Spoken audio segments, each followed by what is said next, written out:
This podcast features adults using adult language. Also, we are doing this primarily for fun. We have no intention to make any money off of it, and we're not sponsored by Wizards of the Coast or Nintendo. This is just us having fun in the world of Zelda with D&D. But enough of this legal disclaimer nonsense. It's now time to indulge in adventure. It is now time to read upon the Hyrule Chronicles. Wait, do you read something that you listen to? I don't know.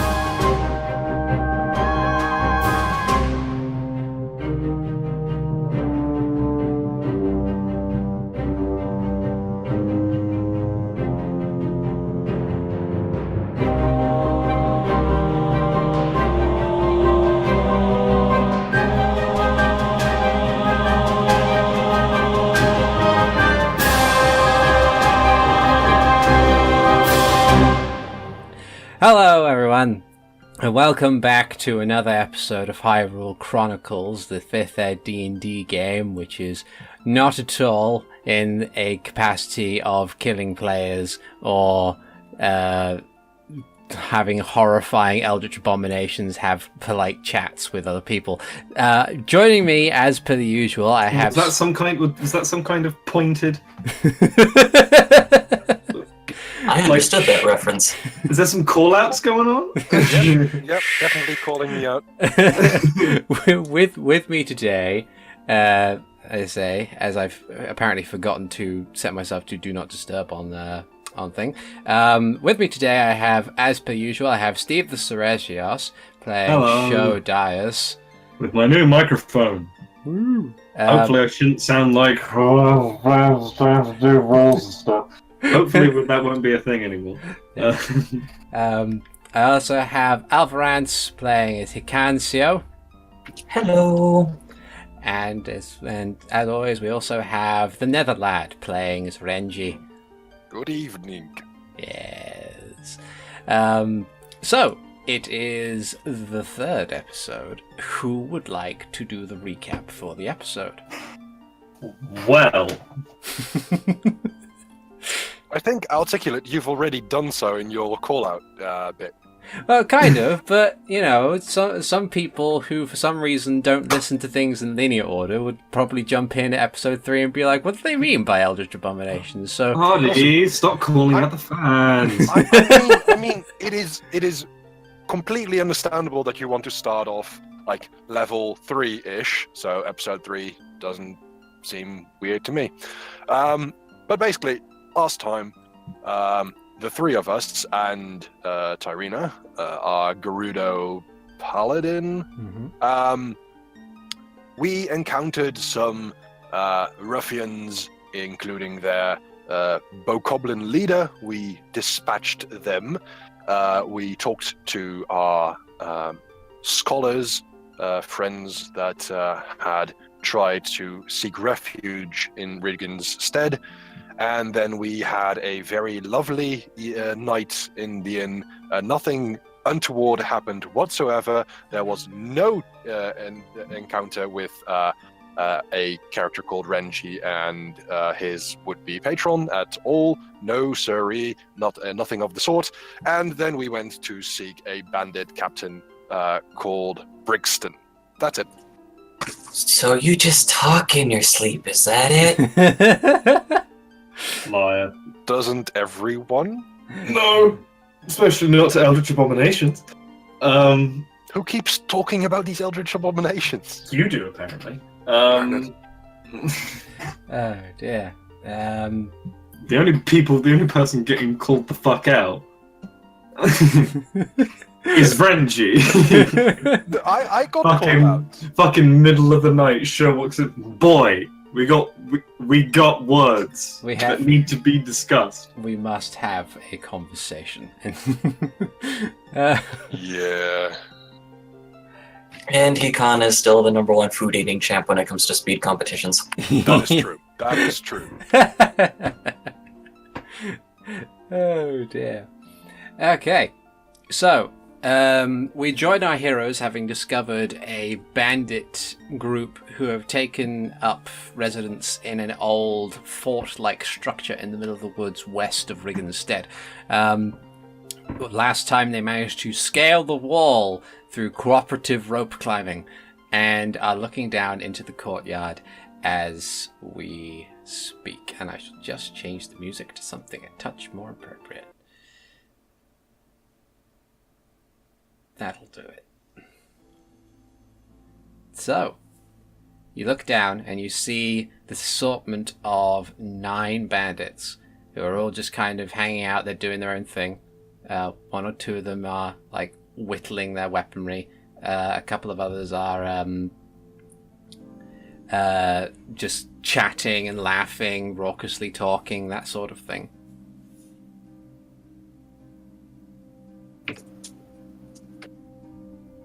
What do you do? Well, I mean, I'd like if we had the map. Oh, right, yeah, that's a good idea. I was already on the map with my fabulous you're GM getting powers. No, I'm getting called. Everyone gets called out today. Fucking okay. Starting SoundCloud drama. Right, so it's about a 20-foot drop into the courtyard. It's 20 feet. Ha! I could tank that. So, Sho turns back to the others and quietly he says, "Shall we rush them? Or do you want to take things quietly? Given the circumstances, I think the second option might not be that easy." True. Also, while I am up to the task of getting down and dirty, perhaps I should stay up to offer some cover. Range support, yes, of course. All right. Should I maybe move a bit up the wall here, the other direction, and I point towards what I think is the southwest? Yeah, so like moving up the wall to flank them, that's actually a good idea. Sho gives them thumbs up. All right then. Also, humble game master, are these over here? Would that give cover the ramparts? If you duck down, then they would give partial cover, but they wouldn't be able to. They're not terribly tall ramparts. Fair enough. I would go up here and then move here as sneakily as I could. Okay. And I suppose that would need a stealth roll? Yes, it would. All right then. So go out of editing mode and roll a stealth check, which is at this time a 9. Can't wait. Okay, and it didn't go well. Okay. So they're not. So the bandits aren't truly paying attention, but they do have a passive perception score of 10, and you got 9. And so as you're wandering around, did they fully spot him, or were they just like, whose footprints are these? As Reggie's wandering along, some of the brickwork kind of dislodges from where he's standing and just falls and cracks on the ground. And one of the bandits looks over and like looks into the direction that the sound came from. And one goes, "Oi! What's over there?" And a couple of the others look around like, I don't know, hold on. And one of them gets up and wanders over. As I hear, do I hear this? Yeah, they're not speaking particularly quietly. I shout down. It's all right, lads. Just standing guard. It's all right. Roll the deception check. I will roll for the deception, and it is a 23. Ooh, convincing. I did the accent and all. Yeah. So there's kind of just a look around. I'm going to roll something secretly here. Okay. There's there's kind of a pause. Like a couple of them look to each other, just like, and the other one's like, all right then, and just go back to their business. Though it's quite possible that a couple of them are suspicious. Shows like as like hears me being called out and gets a response and like, all right then, it's like, okay. Same here. So Hikan, right, is going to, with all of the stealth of an exceptionally curious child, is going to walk forward to the end of the rampart and see if he can see one of those marks underneath the closest bandit's their eye. Okay, or anyone like nearby. Make a perception check. Perception is 10. You can't be sure. It's quite possible that even though your eyes are very good, you aren't able to see immense details on these individuals. You think maybe one or two of them might have it, but it might also just be black eyes or tattoo marks or something. It's difficult to discern, at least. These guys are actually speaking, so they're a bit more sapient than the last fellows. Who are just like, ha ha ha ha ha, funny, I'm in pain.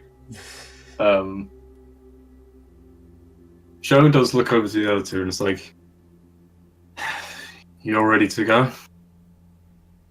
Renji, from this distance, just nods, glances at Tyrina as well to see her reaction. Sho does, because like I won't be able to speak loud enough for you to hear. So Sho does give like a thumbs up, thumbs down. Like, what are you feeling? Yep. Tyrina searches through her pack, gets out a piece of wood rope, and ties it to one of the ramparts, and then like lifts up a thing saying, "Ready." He purses his lips in frustration, but nods.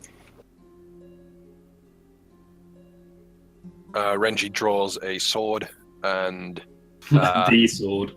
Yes, the sword. His sword. And already it is a darkish shadow tone, ready to strike. Or in this case, blast. Shows, how far is this? 20 feet? So 20 feet across, 20 feet down. So it'd be like full movement. 40 feet? Yeah. Well, given the fact that Dungeons and Dragons is not Euclidean, it's just 30 feet. Yeah.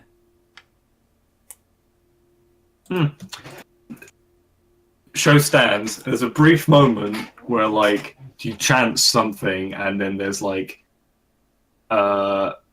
sort of like a aura appears around him, like very, very slight, and then he just takes a step back, runs, jumps, steps onto the rampart, and is going to try and leap over to this guy and land and cut him down. Okay, so make an acrobatics check, and if you're using your blade song, you have advantage. Boom. Also, during blade song, each value adds an extra 3. So it should actually be 24. Okay, so you leap and do a spinning. You spin through the air and you land with expert poise. I'm going to say with a 24, you don't take any fall damage. You stick the landing, and with it, bring down your blade. I want you to make an attack roll. Swing. Oh, that's nice. So 22 to hit, which is plenty enough. You bring down the blade, and it bites deep into this guy's shoulder, who screams out in pain. And taking 4 damage from your weapons strike. I'm going to let everybody else act as if it's a surprise round, then we'll roll initiative. Alrighty, so Hikan will go ahead and follow Sho's lead And he'll take a step back and then run and jump over to this guy to hit him with his... Whoa! Nice. That's a leap. Boy. Okay. You're a monk, so I don't think you need to make an acrobatics check for that distance. So I guess roll your attack roll. Alrighty, attack roll. Oh boy. Ooh, 24. Alrighty, 7. 24 24 to hit and 7 for damage. Nice. So you sail through the air with a practiced, almost second nature grace, and you land, and there's a loud crack as the wood of your staff makes contact with the side of this bandit, who also cries out in pain and surprise, taking 7 bludgeoning damage. And he's still up, I assume, so Yep. I'm going to punch him in the face. Okay. 21 to hit. 21 to hit. Yep, that's a hit, and that deals enough damage. He kind of and is just back on the floor. Fire throat punch. Are you What? doing lethal or non-lethal damage? I am doing subdue. Subdue. Okay. So he is unconscious. Renji.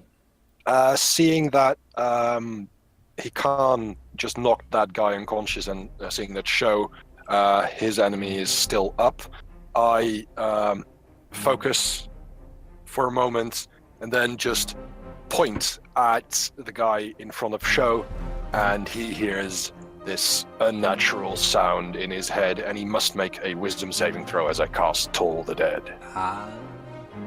Toll the dead. Bring out your dead. Wisdom saving for a +0. You got an 18. And that is then there's no damage if he succeeds. Yeah, it's like you can see your spell taking effect, but it's quite possible that he's been so shocked by what's just happened that he's able to kind of bolster himself. Like it's almost as if he can't concentrate on the horrific noise that you sent his way. Fair enough. And then Tyrina is going to try and climb down, use her surprise round to try and climb down without being assailed by bad guys, and she's going to roll athletics. Rolls a 14, manages to basically abseil down, and she's now in the courtyard safe and sound. Right, and now that everybody's had their turn, like everybody to roll initiative, please. All right. 20 modified. Oh crap. 8. 20. For me.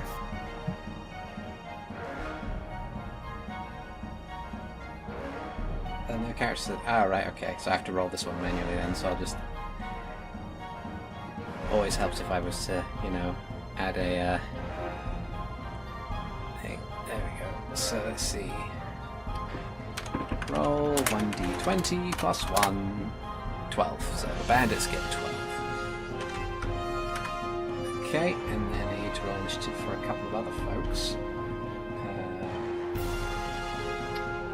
That doesn't sound menacing at all.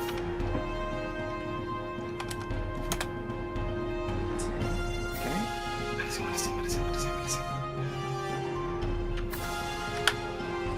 And finally, this one should have his macro set up. Good. Okay. Wow, that's a lovely order that we've got ourselves into. Okay.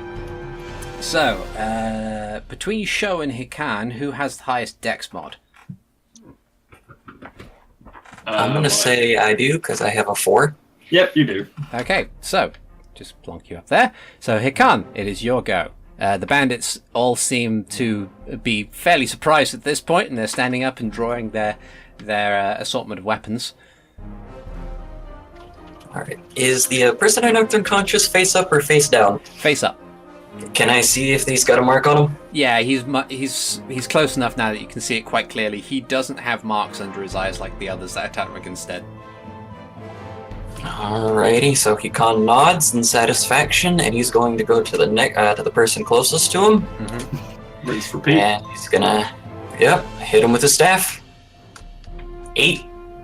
Sadly, that is not a hit. This one is fairly prepared, and he's just, whew, and he dodges out the way. And it's like, oh bloody hell, what the hell? And And then I'm gonna use my bonus action to do an unarmed strike. Okay. 24 to That's a hit. hit. What the hell, punching Damage. was? What the hell? So you hit with a 21 or 24 rather, and hit him for 8 bludgeoning damage as you bring up a palm strike straight to his nose, and it's just there's an explosion of blood as you shatter his nose. Yeah.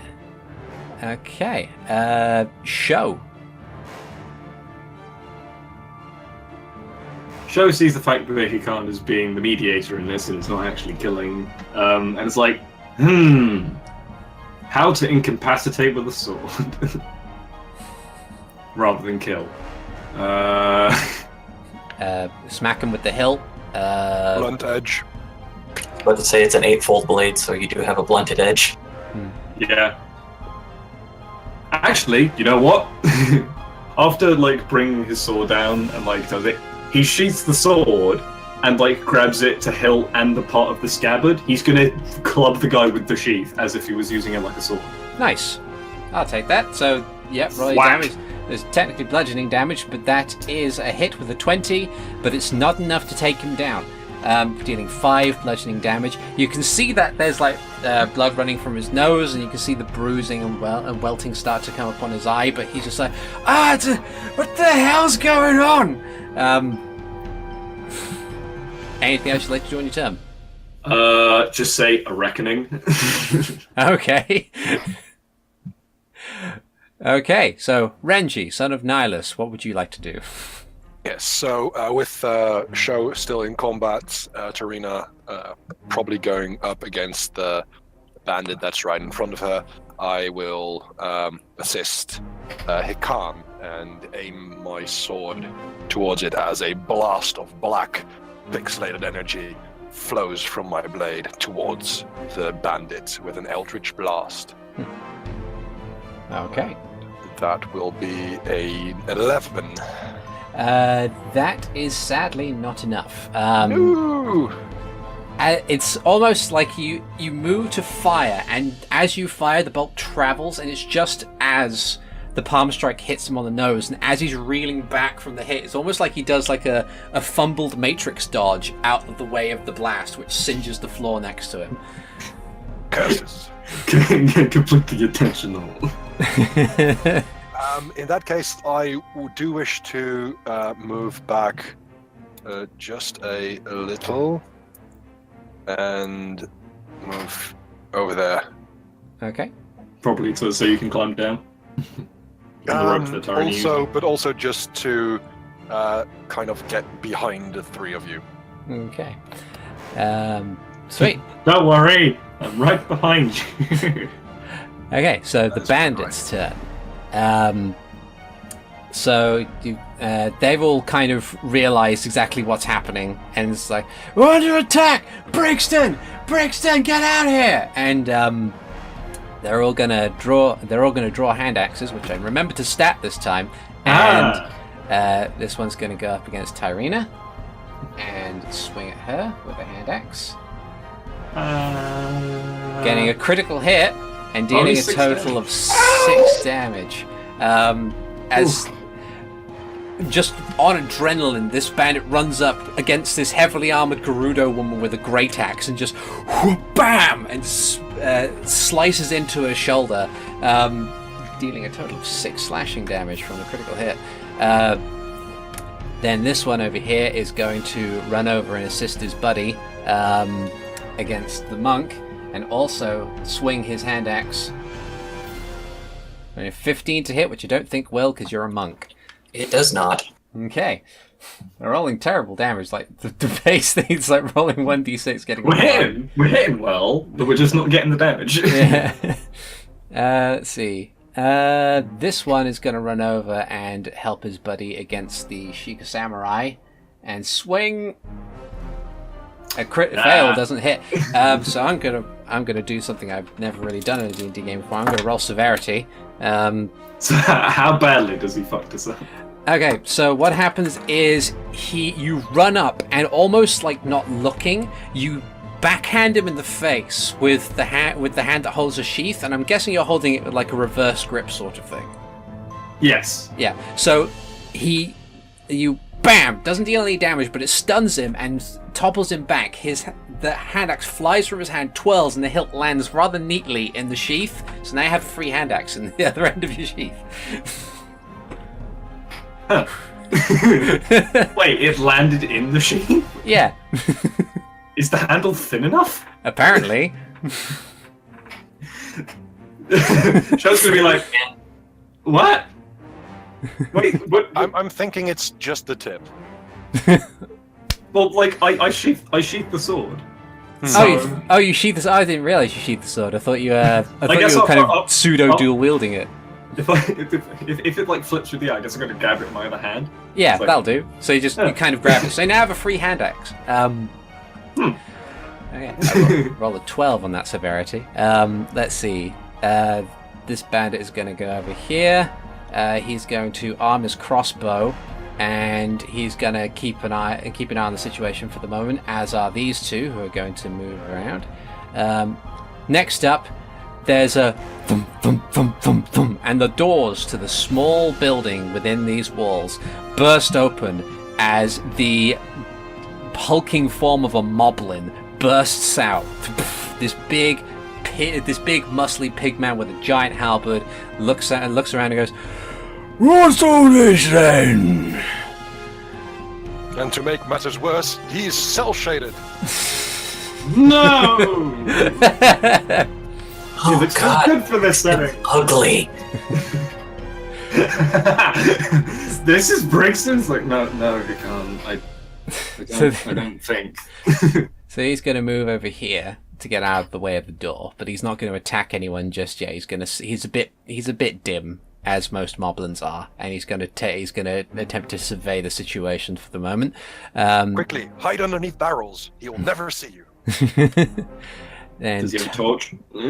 Tyrina's go. She's going to retaliate against this bandit, and she's not going to be holding back her swings, but only gets a 6. So she angry, but she not angry, focused. but the hand axe actually hit her in the shoulder, so she's kind of having to readjust to this pain in her arm, and she's unable to capitalize on the attack. And then that's her. She's actually going to shift over here, and then afterwards, let's see if he's capable of getting out there within a dash action. He is. So running out from the doors as well appears to be this fairly well-built, rugged blonde man, and he holds in his hand a curved sword. Looks like a long sword, but it's clearly singular edge. And it's not much of a katana, it's more of a cleaver, if anything. Like a scimitar. Yeah. And he looks around and says, "Right, what's happening? Who are you lot?" And awaits an answer. And if no one's going to answer it, it's Hikan's show. It's Hikan's go. Hikan's show's go. Yes.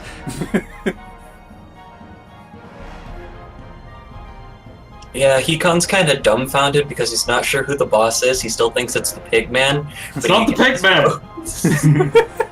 He gets his focus back on what's happening, and he's going to attack the bandit on our left, the one to the west. Yeah. With his quarterstaff. Mm-hmm.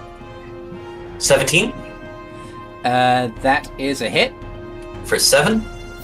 Hi. Sweet. So he takes 7 damage. You smack him around the face with the staff. And then an unarmed strike. 10. Nice. But that's sadly not a hit. Damn. It's one of those things where apparently if, you start to realize that part of your training, you need to be able to capitalize and properly combo with your strikes. You're you're getting the first hit in, but after it you feel like you're still knocking them back too far. But you kind of squirrel away that information in your head for later, because right now your life is a little bit on the line. Anything else you want to do on your turn? No, actually, I think that's it for the moment. I'm kind of focused on 2 guys at the moment. Okay. Sho! Seeing that the person that he wanted to fight is here, Sho's like, yeah.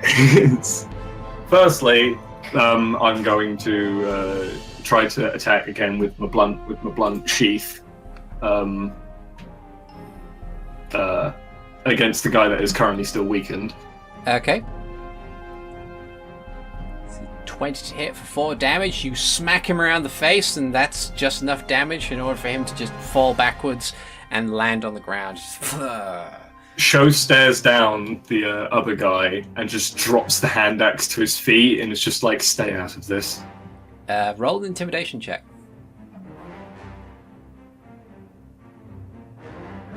I'm going to say you have advantage on this because you effectively stole his weapon rather effortlessly. And he's like, alright, I don't know what's happening. It's been a weird day. So he's not going to aggress you. And I'm going to need my movement to go, yeah.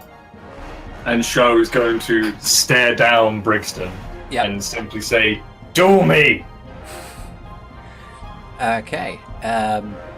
He's going to respond, why? You're what the hell? And Renji, son of Nihilus, it is your go. Seeing that Sho is trying to challenge Brigston, he is going to get up closer to the gate on the wall, and let's see. Yeah, he is going to throw another Eldritch Blast, this time at Brigston. However, before that, he will place the Hexblade's Curse on Brigston. Hexblade's Curse. Does the hex have a visible effect? Yes. What it does is it is very hard to see, but there are tiny flecks of black energy coming off of the temples of the person who is cursed. Can I see this? I'd say make a perception check if it's difficult to see. 12. You think you see something up, but you can't quite make out the details just yet. Then I aim my sword and Eldritch Blast. Okay. Fellow. That's a 9. Seriously? Wait, who are you aiming that at? Brigston. So I'm seeing this miss, and I'm just gonna turn around and just stare at Renji. So sorry, and I hide. Stay out of this. I hide behind the pods. Oh dear. On the bandits goes, these two who are in melee with Hikan are going to attempt to attack with their hand axes. So, first one, 19 hit your AC? It does. Okay, so you take 2 slashing damage as the axe blade manages to nick your shoulder and just managed to graze you. And the other guy is also going to do the same, but gets a critical fail. Time to roll for severity. That's a 15. So what I'm going to say is that they're both going in for an attack at the same time. The first one attacks, you slide and move out of the way, and he hits your shoulder. And because of that, you react a bit more and shoulder barge the guy behind you as he's moving in to attack you, and it topples him back, and he's going to make a dexterity save in order to stay on his feet.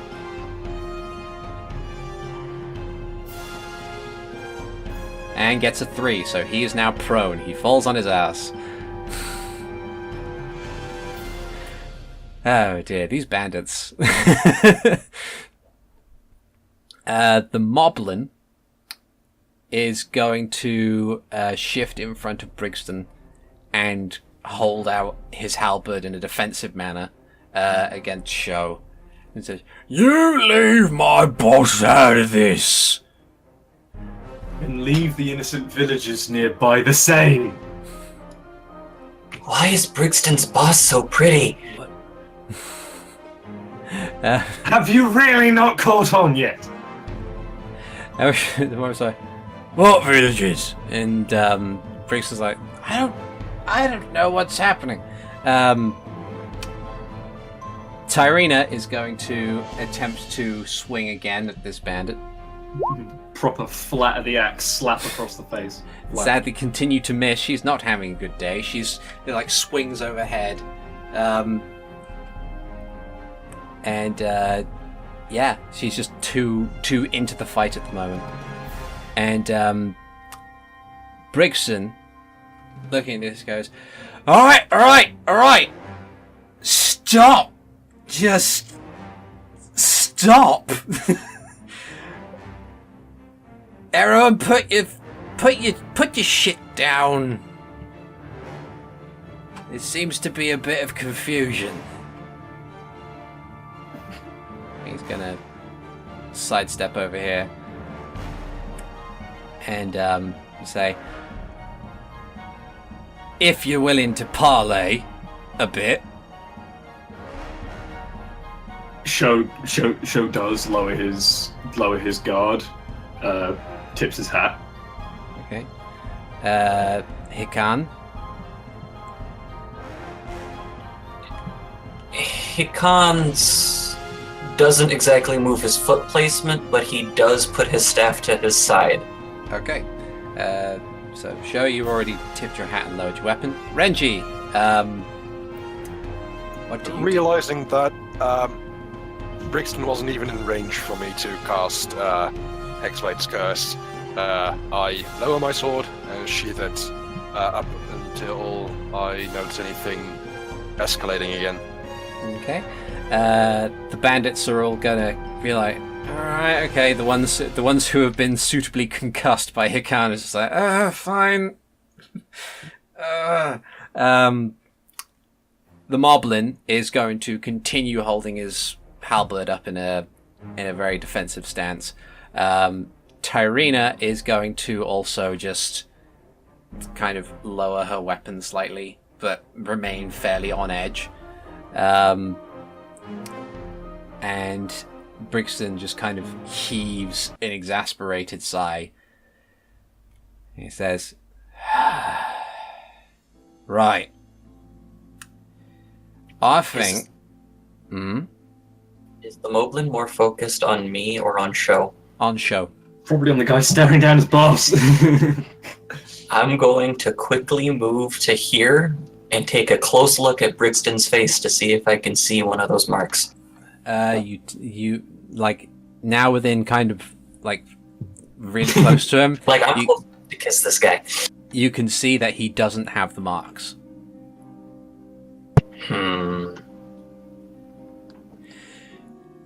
He says, "Right.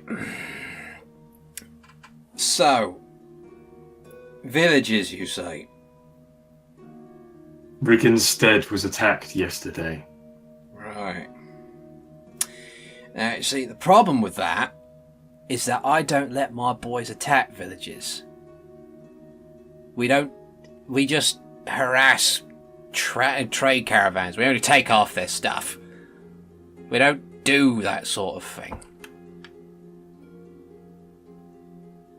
Are the rumors true about a witch in your retinue? And he just kind of... he, like, flops to the ground, cross-legged. He goes... We did have one. Gerudo witch. See, we like to look out for ourselves in the sense that we're just stealing stuff to keep us alive. She didn't think of it that way. She thought it would be a good idea to go for bigger things. And last time I saw her was yesterday. She had left in the morning with a couple of boys and come back.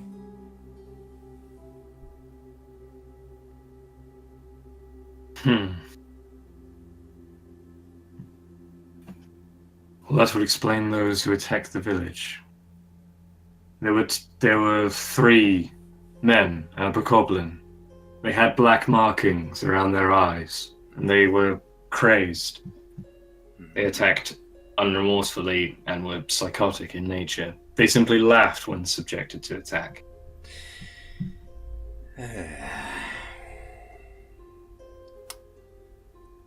Right.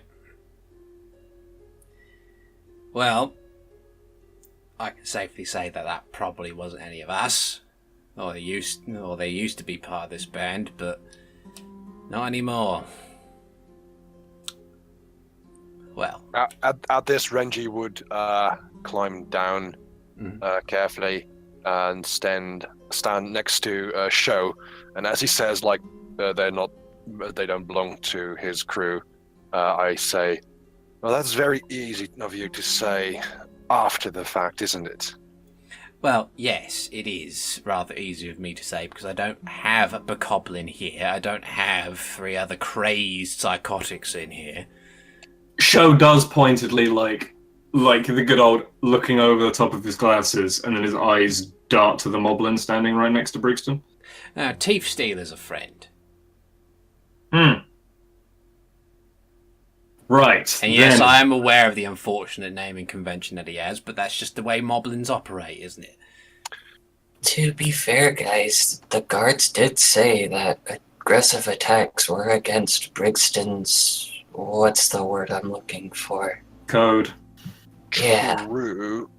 But there is something that you're forgetting, Brigston. Right. Well, not so much forgetting as not yet understanding. The 3 of us... Sorry, the 4 of us, no offense, Tyrina. We have a bit of a standing with the Royal Guard. Right. If we go and talk to them, our word will weigh much more heavily than yours. So what you're saying, he says, standing up, is that even though you haven't caught a culprit, even though you haven't actually caught the person who may be responsible for this, that you're willing to blackmail me in order to get your way. Possibly falsely accusing someone who may have had nothing to do with what happened at Rigenstead. There are a few things that we can agree on. The men that attacked Rigenstead belonged to your retinue. You say that they don't anymore, but who's to say that that is true? So, let me get this straight. You want to extort me out of this. What exactly do you want?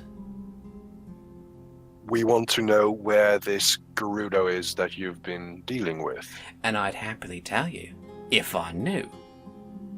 We do want the thingy for our sage friends. An astrolabe. Fancy. Something That thing. Oh, that. Right. Yeah. Me and my boys managed to find an overturned caravan the other day. Right mess it was. Give me a second. And he disappears back inside. And a few minutes pass. Whilst Brigston is gone, Sho does, in fact, raise his hand and clap upside the head, Renji. Of course. Renji stares daggers at Sho and then tidies his hair again. That is not how we operate. And that is not how you treat me. Besides, I wasn't going to blackmail him for real. Why would I? It's just leverage. So behind the black blade, there's nothing but bottle behind your words, then? It's an act, like I did up the wall. He comes back a few moments later, and he has this metallic golden disc, like thing. It's about the size, a little bigger than a dinner plate. Mm-hmm. And he says, "This a thing? This an astrolabe, as you put it?" I step closer to Brigston to investigate. I must have seen one in the. Yeah, you're an educated fellow. You've seen an astrolabe. This is definitely an astrolabe. Can I see if it's in proper condition? Make an investigation check. All right, investigation it is. Not very good at it, but that will be a 22 natural 20. Nice. Because it is more of a science object than a magic object. Yeah. That is true. It's it looks fair. Like it looks like it's taken a couple of bumps, but it's not like broken or destroyed. It's just scuffed in a couple of places. I look over at Brigston as I hold it carefully. You said that the Gerudo witch also that you saw her yesterday morning. Yes. Could you tell us which direction she went in? I don't know. Is the question. Well, I know she went north, but she might have stopped in at Riggensted for whatever reason, and then left in a different direction. However, you're more than welcome to search the place if you'd like to see if you can find anything of her possessions. I truly do not care for her. Just make sure you keep your hands to yourself and only take the things that you need to take. That seems like a reasonable agreement, doesn't it? Agree. That seems very fair. Right, now if you excuse me, I have several concussions that need tended to. And he begins moving over to, like, kneeling down and tending to one of the unconscious bandits. You can see that the bandits kind of begin to move to help each other, in a sense. You three, go search. I'm going to assist the mess that we've made. Fair enough. Sho goes over to the bandit that he did, in fact, KO, and helps him to his feet. Right. Carries him over to where I guess we're trying to mend them. Okay, so make a medicine check.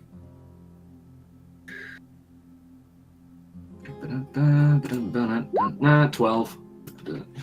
Alright. Yeah, you manage to kind of assess things. You lie them properly, you prop their head up with something, you tend to the exterior wounds, all that kind of stuff. Yeah. I am not helping at all. With that you kind of kneel down and look at him while Brigston's tending to him, and you think, I can't fix a broken nose right now. That's something for a more dedicated amount of time. Somebody with a longer attention span. Yeah. And sobriety. In that case, Renji passes Brigston and goes into the building to investigate. Hikan will follow Renji, but as he passes Brigston, he hands him 8 gold as an apology. He looks at it, takes it, and then gives you like a silent nod. Okay, so in here is a fairly sizable room. It's in kind of one area you can see scuff marks and things where you could probably assume that this is where Thief Stealer sleeps. Mm-hmm. Right. Would this be the only room here? So would there be other? There is a door to. There are 2 doors in this corner. One heading towards the east and one heading to the south. Right. I wish to open both of them and look in. Okay. Let's see. So I need to get back onto my revealing thing. And because in this room that we're in, Thief Stealer's bedroom, basically, there is nothing else there. Yeah, it's just the place where Thief Stealer sleeps. It's quite you can kind of see that because it's mainly the size of the doors would make it difficult for Thief Stealer to get into any other place. Yeah. So in this room here to the right, you can see that it's just it seems like an empty passageway. There is a door to the south of that room. And then in this room here, illuminated by a single torch, this room is much larger than the previous and contains a bed and a desk. There is another door to the south on the opposite wall over here. Right. Then on this desk, as I look at it, do I see anything of interest? Make an investigation check to sort through the things on the desk. Okay. That's 13. Okay. You kind of sift through things. It's mainly just occasional, like, journal entries that Brigston might have made, manual workouts of how to sort out loot, inventory, that sort of thing. Seems fairly mundane. Hikan, you get to this room.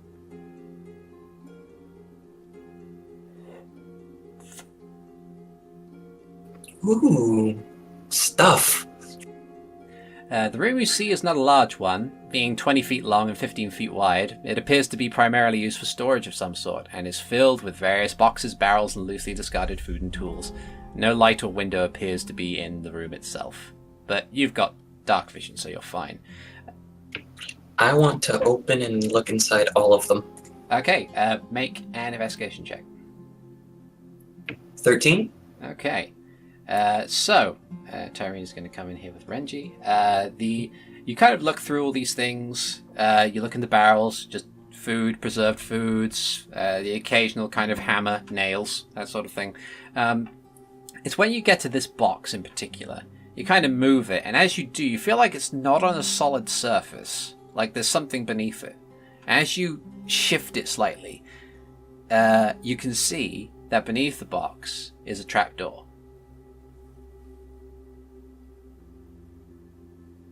I open it and I look down, but I don't say anything yet. Okay. You open it, you look down. You can see that there is a ladder heading into darkness, but you don't see any features. That's a deep hole. With a deep hole. Guys, I found a hidden door. I will head into Hikan's direction, and I will ask Tyrina if she could maybe investigate the room here. Okay. Give me 2 seconds, just sorting things out. So Renji.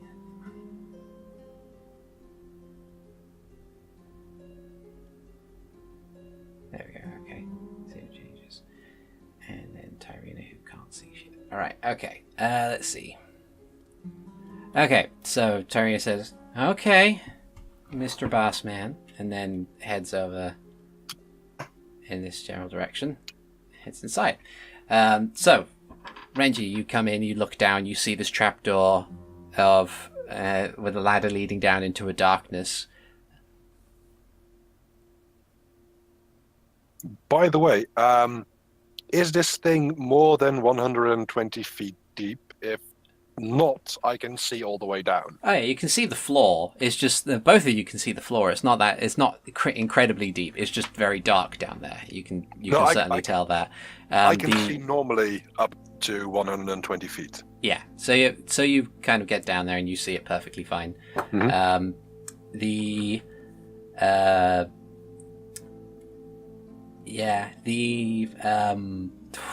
Lost my train of thought. The floor at the bottom definitely seems to be made of stone, made of finely carved stone, but it's very old. And you can see that it's kind of a small room that leads off into a different hallway. And as I said, there's not really much else in the room itself. Well, I suppose we should investigate, shouldn't we, Hikan? I don't think we should go by ourselves.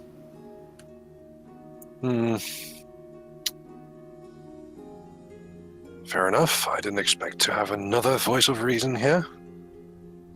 But sure. Tyrina heads around the corner and says, There's a chest and a box in there, but the hallway's clearly trapped. Ooh, interesting. Yeah. Well... Alright, show me. Hikan's going to run to the door. Okay.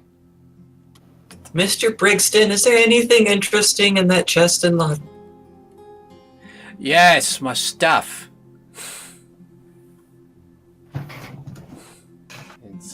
Sho does look over. It's like, do not.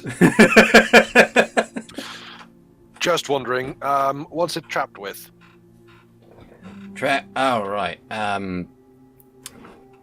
False ceiling, I think. It's just a loose collection of rocks in the ceiling. If you trip a tripwire, it crushes you. Good to know, thank you. Alright. And Renji just disappears back into the building. Do not. Do not. Oh, Well, we're gonna wait for you. Come on, let's go. Fine. I apologize for them. It's alright, I know how you feel. So, Renji, you've disappeared back into that room. You're heading round the corner to Yes. this one? Okay. Yes. So you're heading, you see this. Okay. So with Tyrina telling me that it is trapped, I would like to see if I can find where it is trapped, and my passive perception is 14. If that makes sense. Make a perception check with advantage because you're actively looking for something. Okay. Passive is more or less if you're not really paying attention to anything. Yeah. Okay. So with advantage, my perception roll is 13. Okay. So you look in. You can clearly see that there is a tripwire that's running along a section of the room towards the end of it, and it's easily stepped over.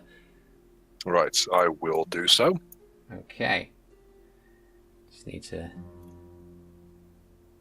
And then I will investigate this chest and this box. Yeah. Okay. So the box itself has a couple of basic knickknacks and other things. Mhm. It has 5 copper trade bars, a small gem, and some additional notes that look like they were from the scholar's wagon. Mhm. In the chest, you find 150 gold pieces, 3 bottles of wine, and what appears to be a satchel bag of some kind.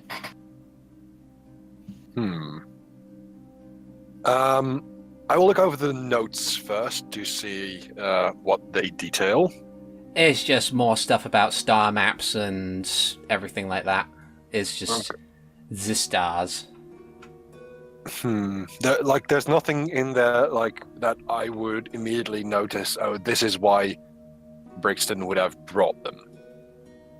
Nah, it doesn't seem particularly in favor of Zemo. It might have just been something he picked up along with the astrolabe. Okay, fair enough. I do wish to take the notes. Okay. And I will check that satchel. What is that? That would be an Arcana check. Or, if you have access to the Identify spell, you may try that as well.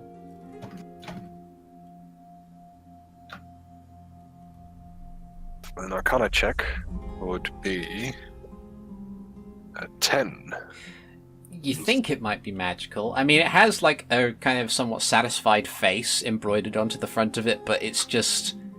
at the moment, you can only assume that it's just a particularly well-crafted bag, possibly made from some kind of arcane material, but you can't be sure right now.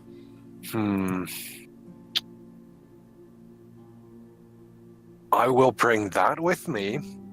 Okay. Along with the gemstone. Okay, so you're leaving the wine and the trade bars behind. Yes, and the gold. And the gold, okay. Unless the gold is in the satchel. No, the gold is not in the satchel. Okay. Then I step back over the tripwire. Hmm. Whoop. And is the satchel small enough for me to fit in my original backpack? Yeah. Yeah, you Alright. just kind of like fold it up and put it in. Yeah, I do that, yes. Yeah. And I just go back and I see Sho there. There's a little hint of trepidation on my face, and then I say, it's trapped. I didn't do anything about that. Also found some notes for the scholars, so that's good. Roll deception, motherfucker. Everything I said was true! Sho's immediate gut reaction is, where 14. were the notes? And I... Darn it. You were gone an awfully long time to do nothing. You're full of shit. I'm not full of shit. I'm only half full of shit. Put what you stole back. Show us first. I look over at Sho and I said, first of all, these are bandits. Second of all, who says I stole anything other than the notes? Third of all, it was very shiny and you're going to like it because it'll probably buy you some drinks at the bar later. Fourth, you don't get to tell me anything about that. Sho definitely steps up to him. He's taller. He looms over him and says, put what you stole back. Fine, I'll give them back the gemstone when we leave. Sure thing? Is Renji kind of trying to would he be subconsciously trying to hide something, like push his bag away from Sho or something like that? I'm rounding the fuck on him, so he might. With the 14 deception versus 220 insights, I'd say it's quite possible. It's quite possible that you can see like some subtle body language, but it's not anything that you can tell for definite. Could I roll a sleight of hand to get in his bag to see if there's anything interesting in there? Okay, so roll sleight of hand versus Renji's roll of a perception check. Oh my god. All right. 13? Sleight of hand 13. Versus, 14. Damn it! Passive perception anyway, 14. So Renji, you see him just as his hand is in your backpack. No, you don't, Hikan. Sho puts his hand on Renji's, who's grabbed Hikan. It's like, no, let him continue.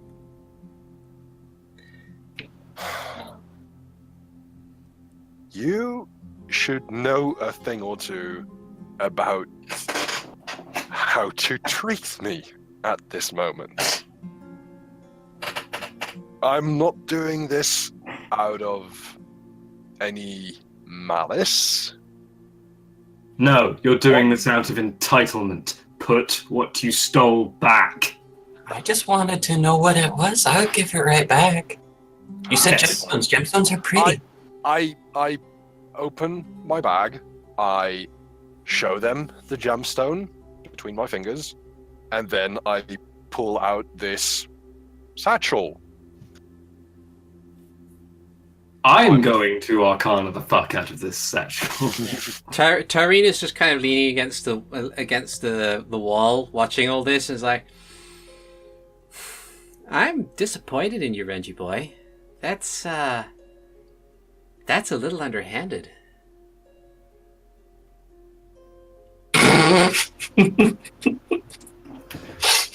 With a plus, is that a plus 6 on my Arcana? I think it is. So, yeah. Hikan and Sho with a 14, I'd say that's enough. You believe this to be a bag of holding. Look, all I know, it's magic. It might come in handy. For all we know, it can grant wishes. Sho is just squinting at him so hard. Like, And would you want a wish-granting bag in the hands of brigands? I certainly wouldn't. That bag doesn't grant wishes, Mr. Renji. it holds things. It holds a lot of things. Wait, when you say a lot of things, do you mean like more than it technically should come given the size? Indeed. You know what a bag of holding is. I've read about them. Yes. My curiosity sated. I'm gonna go down the ladder now. Please do. I think I'll join you. Renji, you will go with them, and I will put what you took back. Seriously, we don't keep this thing? To sate your kleptomania, keep the notes. Because we know who they were taken from. Give them to me. You want me to give this thing back to brigands Correct. just for the sake of justice? Yes.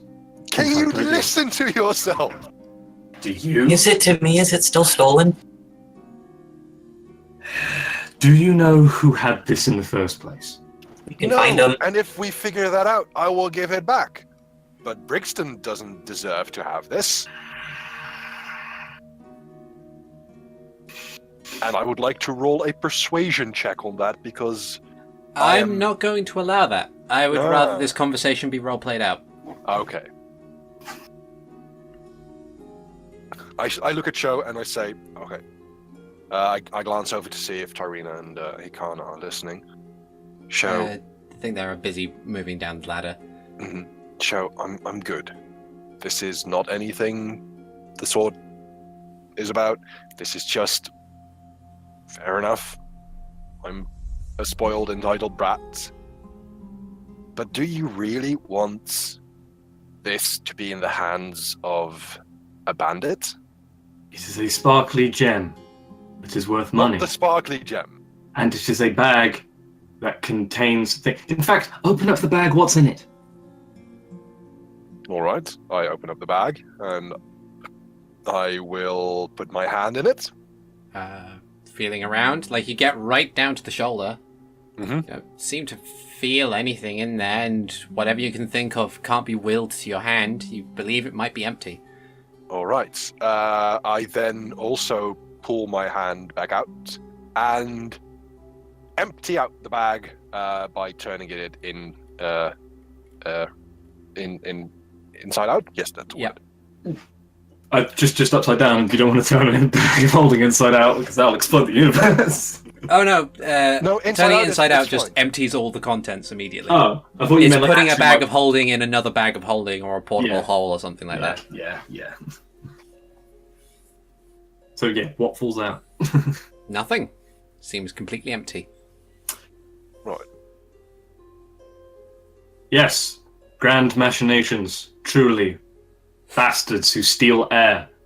My word. I think for the both of us, this is not about the air inside the bag, it's the bag itself that is important, isn't it? Indeed.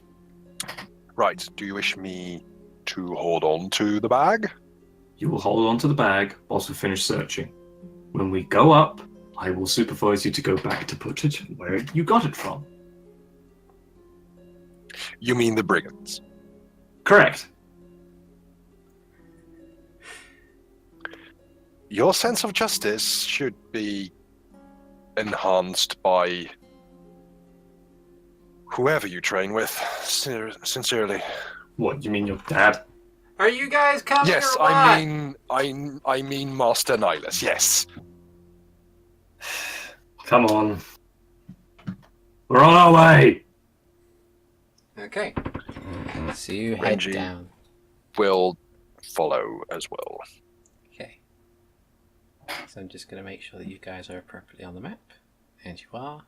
Perfect. Oh, yes, of course. Well, after the combat ceased, I did turn off my blade song. Okay. Womp. Oh, there we go. Okay, so you clamber down the ladder and all move in. Tyrina, unable to see anything, says, I can't see anything down here. Give me a second. And she's going to take a sun rod from her belt and crack it. And I'll be moving up already as she does so. There we go. Sheikah can see in the dark, you see. Okay. Yes, Sheikah can see in the dark. Okay. As you shift forward, you come across a fairly sizable room. Entering this room, you find yourself in the presence of more chattering noises. Just this all around you. They seem to come from all directions. The Do we floor seems to see have a faces? sticky feel to it. Hey, what? The floor has a sticky feel to it. Yeah, so especially where you are, Sho, you kind of stand and there's you feel like your foot stick to the floor. Sho draws his sword and immediately, just cutting at the floor beneath him. Just spiderwebs. As you begin to cut the spiderwebs, you hear the sounds of begin to intensify. I'd like everybody to roll initiative, please. That one. Oh no. Huzzah. That's just a 12 for me. Skulltula, stand fast. All around me are familiar faces. Okay. Show with that nat 20. Speedy boy. Achtung Mark Schnell. Who would win? Skulltulas or one speedy boy? A horde of hungry spiders or one jackass with a sword. Well, two jackasses with swords. Ha! I know how to use mine. Initiative for the Skulltula. It's probably going to tell me, yeah, no character found. Fuck. Alright, that's fine. I need to figure out how to get that to... Yeah, but they didn't roll particularly well. They got a 5.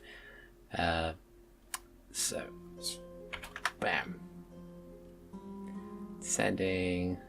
Okay, so, as you're moving in, you hear this skittering, and you look to the ceiling, and you see these spiders with the bodies that look like skulls just begin to skitter down and descend upon you. But you are fairly prepared for this, so you aren't subject to a surprise round. So let's go for this one. So, Sho, it is your turn. Sho's just going to point a palm out at the one here, and I'm going to try and incinerate it with a flame chromatic orb. Okay. This is 15. That is a hit for 17 damage. Shit. Mm-hmm. So the room lights up brightly. It's the one to the south of you, right? Yes. Yeah. The room lights up brightly as a shimmering orb of flame shoots from the gem in your hand and hits this spider. There's a screech as it just collapses to the ground, burning the leg on its back. The legs curling in as it's utterly incinerated in the fire. Sho turns to this one and points his palm at it, ready for when he's able to fire another one. So, my next turn. Okay. Renji, there's a spider right next to you, and there's one there right next to... Yeah. Well, Spiders! given that there's a spider pretty close to me, I will... Yeah. What I'm going to do is I'm going to just hit it with my sword. Okay. Vintage attack. Yes, and I will slash through the air, hopefully. Natural 20. Big damage! Nice, natural for 20. 16 damage. Nice. You slice through the Almost air. as hard as my fucking chromatic orb.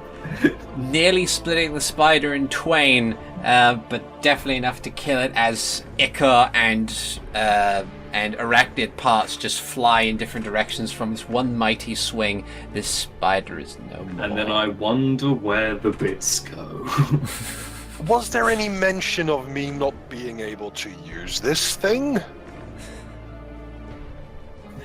Oh, that's true. There's a there's a bit of an ichor there. It just splashes down, and then, as with previous creatures beforehand, it just begins to de-res into nothingness and black pixels as they ascend rapidly into the air.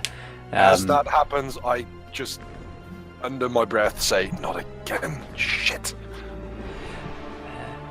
Tyrina is going to Go ham!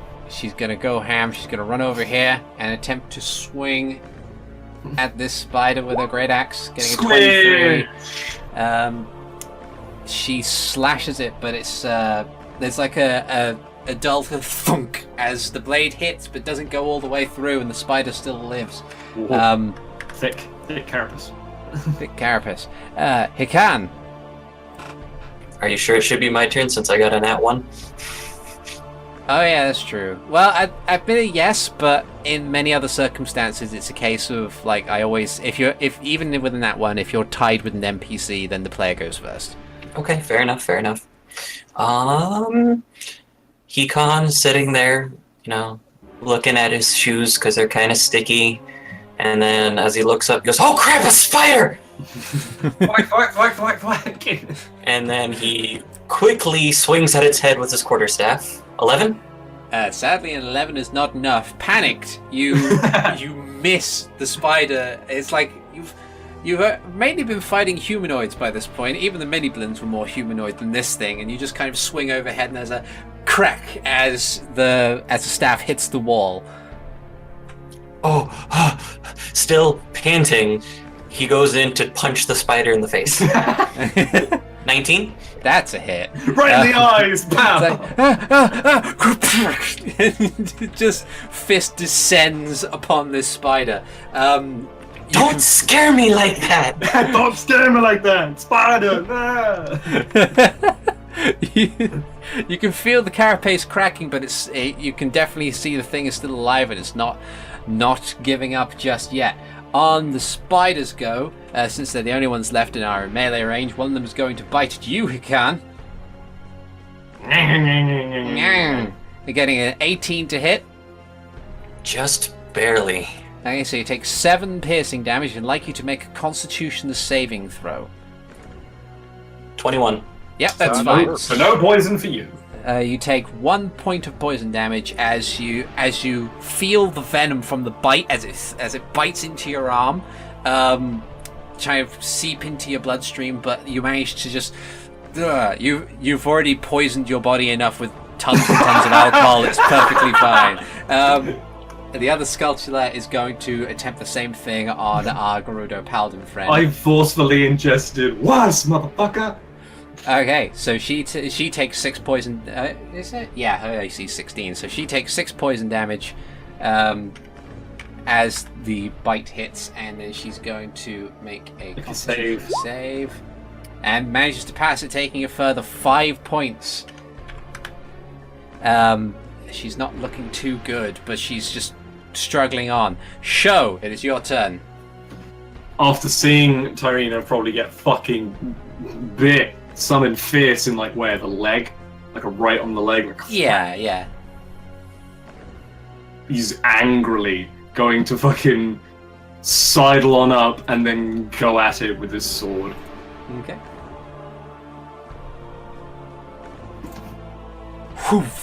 You move in, and with a really swift kind of up down strike, you sever all of this thing's legs in one fell swoop and sheathe the blade. The spider is no more. He puts a hand on Tyrina's shoulder, like, can you continue? Oh yeah, I've had worse, don't worry. Then it is Renji's go.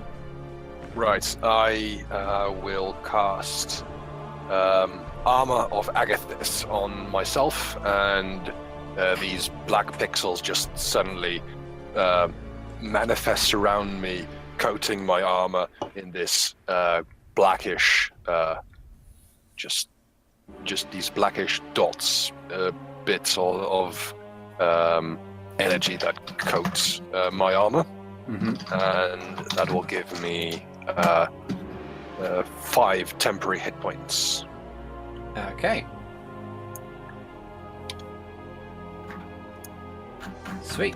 Is there anything else you'd like to do on your turn? I do wish to go and move so that my friend will have advantage for flanking. Oh, that spider's dead, friendo. Oh, that spider is dead. In that case, I will move so that my friend has advantage. There you go. Tyrina is going to expend all 10 points of her lay on hands to heal herself. And then that's her turn. She's going to move over here so the spider can't go anywhere. And then it's Hikan's go. Ow, that hurt! And I move to hit it with my staff again. Okay. Squish the bug! 11. 11. Both rolls were 11. And so it's like, the fuck hurt! And just you swing madly, and it's just the spider manages to duck out of the way. But you have another attack. And unarmed strike. Curb stomp the 25. spider! 25. You punch this thing right in the thorax, and it doesn't seem to, it's still, struggling to stay on both of its feet, but you do seem to have done a substantial amount of damage. And with its last breath, it's going to attempt to attack the bastard who's been assailing it constantly in this past amount of time. He's going to try and bite Hikan. Getting an 11, so missing entirely. So Yep. you've seen through this spider's tricks. Sho, it's your turn again. Sho walks up and once again draws a sword, goes for a swing. Yep, that's enough. And that is enough He to kill it. just draws it backwards and just stabs down. With a 15, you just pin it to the floor, and it struggles, scrapples across the ground, and is silenced.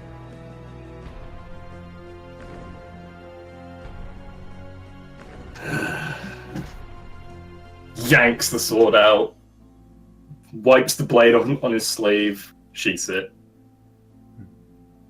Well, I suppose we'll find more than these in this cavern, or is it a cavern? Is it man-made? What? It's man-made. It looks like a basement area of the fort. So these things the Branded probably didn't bother coming down here because maybe the fact that there's infested with spiders. Perhaps. Hikan's going to see if he can, he's going to look at all of these eyes, all of them on all the spiders, to see if there's a mark underneath it, because he knows that witch left something. Make an investigation check, because you're actively examining them carefully. And 6. You look at it, it's hard to tell, the gaps between the compound eyes are really difficult to see whether or not which one's meant to be marked and which one's not, so it's a frustrating experience more than anything else, and you don't really come up with anything immediately worthwhile.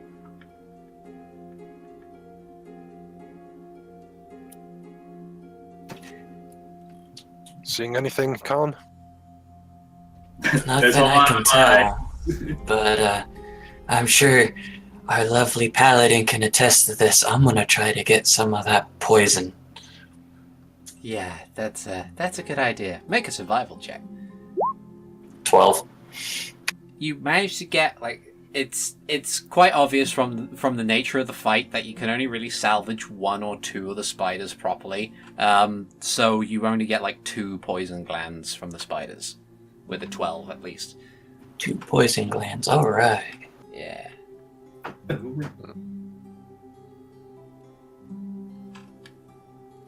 Silence falls over as you stand in this once spidery nest of spiders.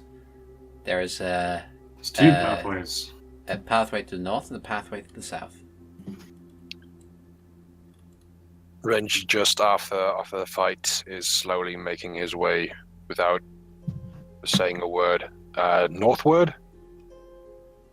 You two go south. I'll go with Renji. Okay. So Okay. Tyrina heads south. So it seems a bit cramped in here. Okay. Yeah, I'll go ahead and take the lead since I can see better in dark. Okay. So group heading north, since we're splitting the party. You get into this one room. Renji, looking towards one entrance, you can see that there is a hastily carved exit that clearly leads outside. You can see the light of day heading outwards. You reasonably assume that this is probably a portion of the fort that was meant to be like a quick getaway in case of a siege.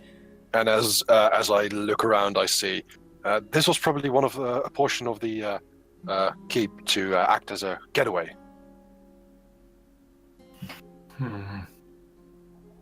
That's maybe where, if our Gerudo friend was here, that's probably where they managed to escape. Perhaps, yes. There's more in the keep this way. Come. All right. Okay. Meanwhile, to the south. All right, Dad. Hikan, you and Tyrina enter this room. This large room appears to be set up as some kind of laboratory. One end of the room is a table covered in reagents, bottles, tools, and books. And the opposite is a packed bookshelf. And between them, near the opposite wall, is the bloodied corpse of a Hylian man, wearing what remains of studded leather armor.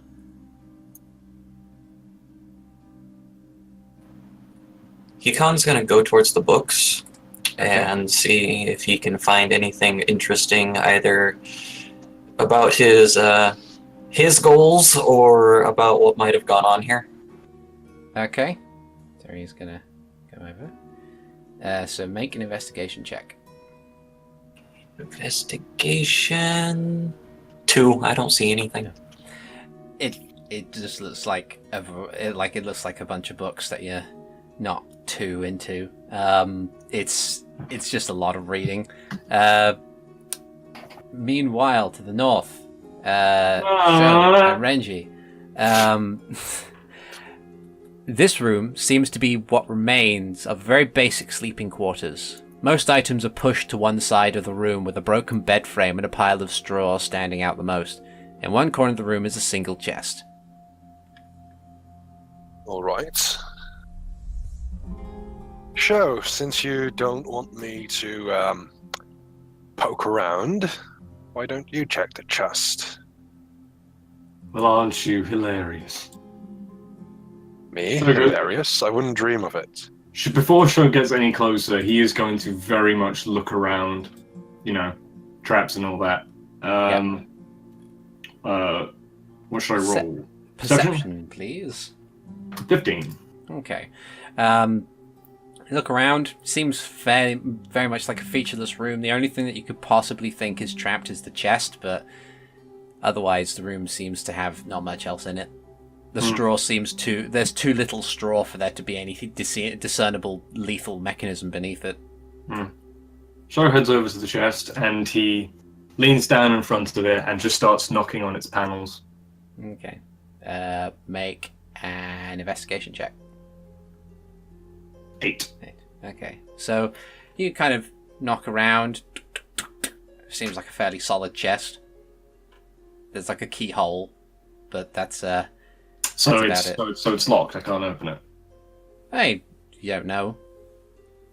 Like there is a keyhole, but there is not. They haven't checked the lid yet. Sho stands up, sword at the ready, and then does take a quick, raises up his foot and gives it a quick boot. Okay, so you boot it. Just a short, sharp, nothing. Just like a tink. If that doesn't work, maybe you should reboot it.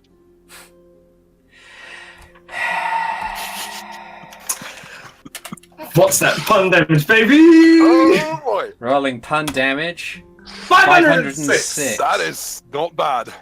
Yeah. So you give it a boot. There's a... But that's it. Does that mean there's something in there?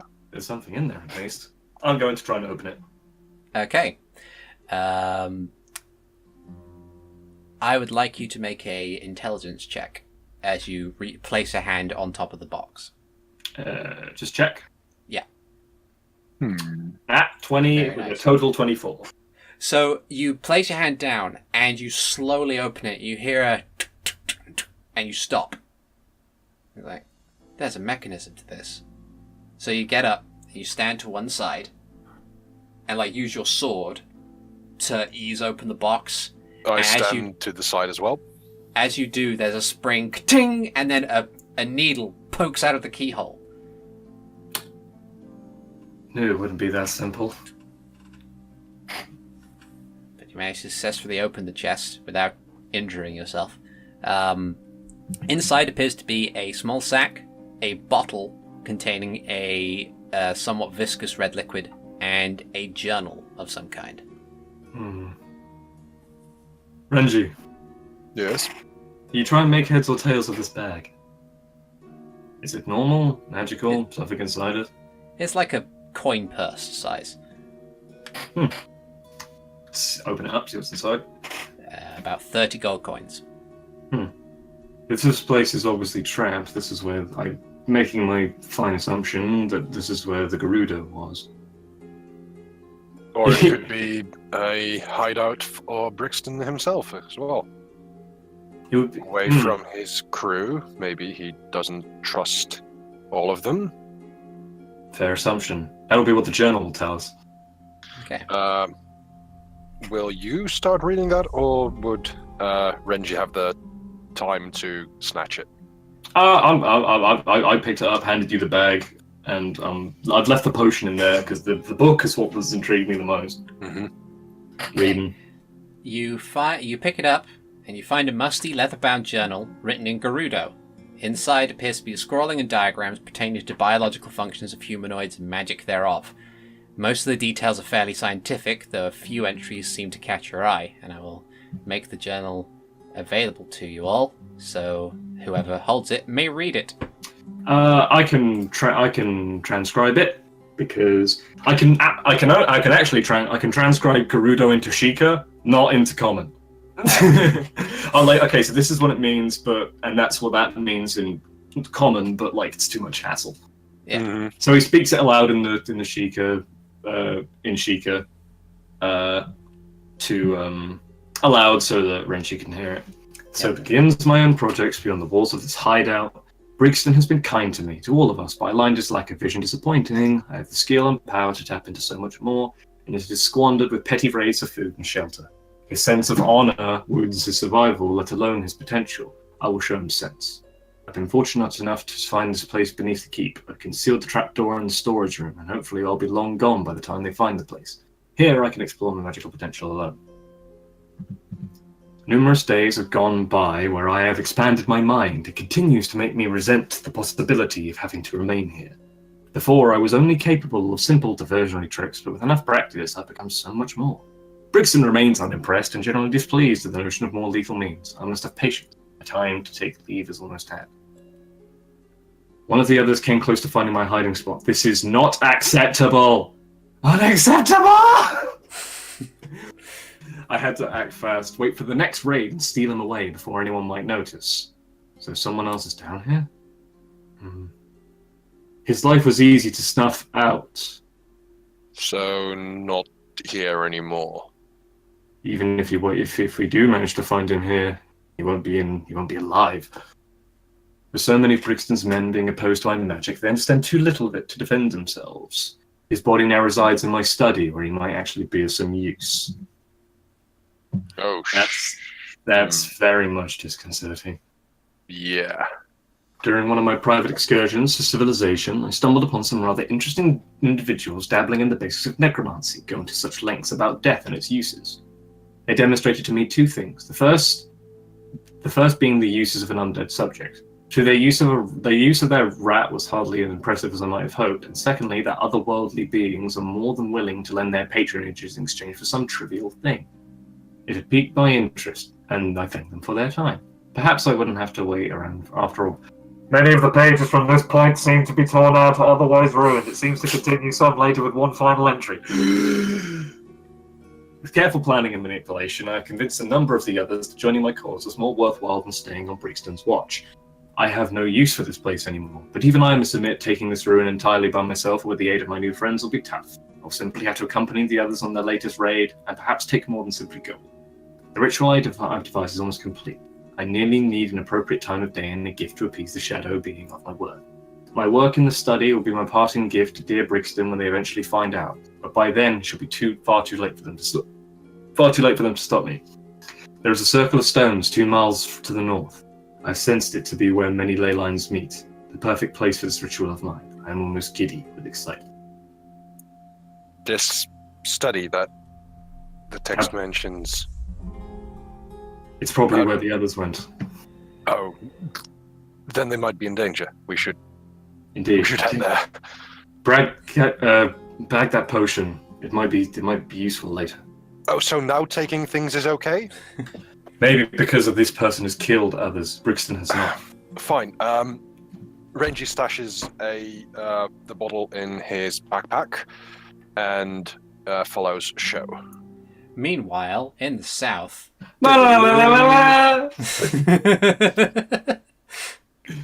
Since I didn't find anything interesting on the bookshelf, I'm going to look on the lab table. 6. Yeah. 6. This is a table! Table! So you're kind of shifting through. There's a bunch of like magical reagents, surgical tools, strangely. As you're maneuvering things around, I'd like you to make a perception check. Perception... 17. You hear a noise behind you.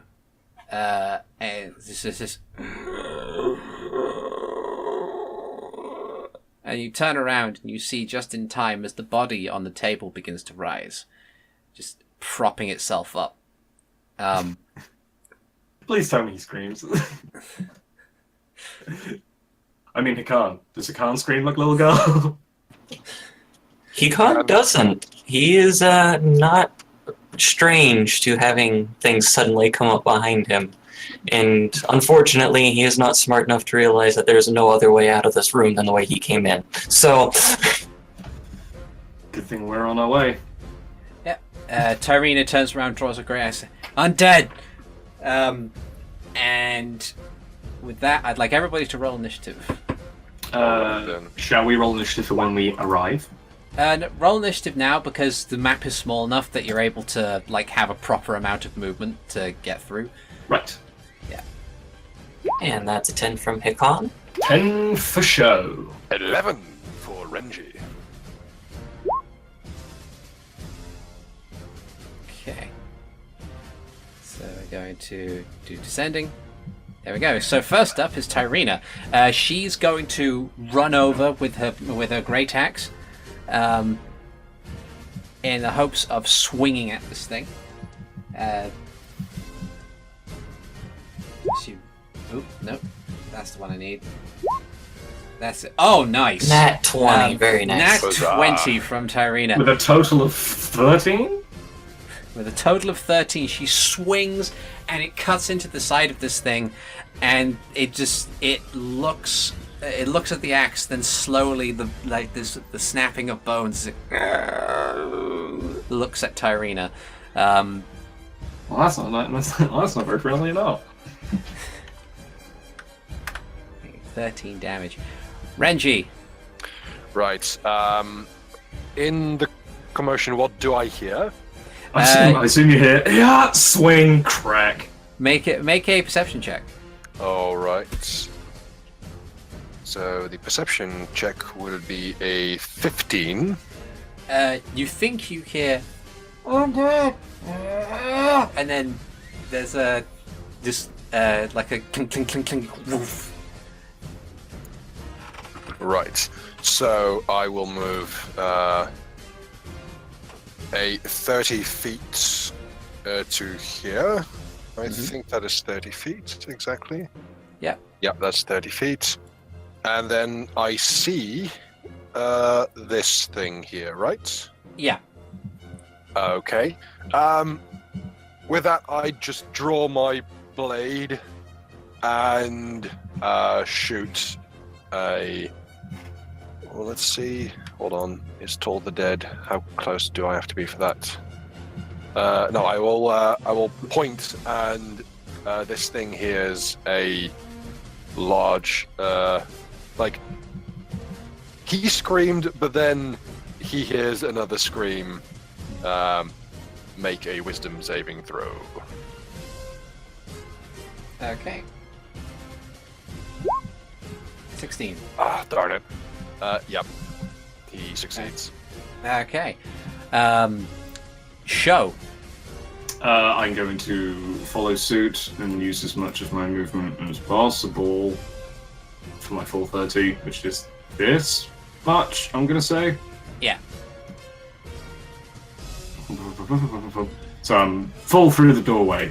It's like, ah! Sho's like, oh, crap, I'm dead. Points his palm out. So make your attack roll. Chromatic orb! Big bang attack! Fire! 5. Okay, good. Just like one down. Alright.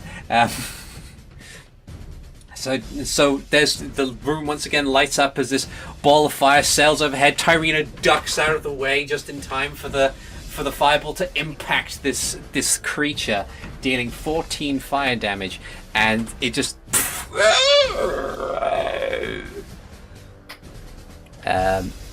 yeah. And Hikan, it is your go.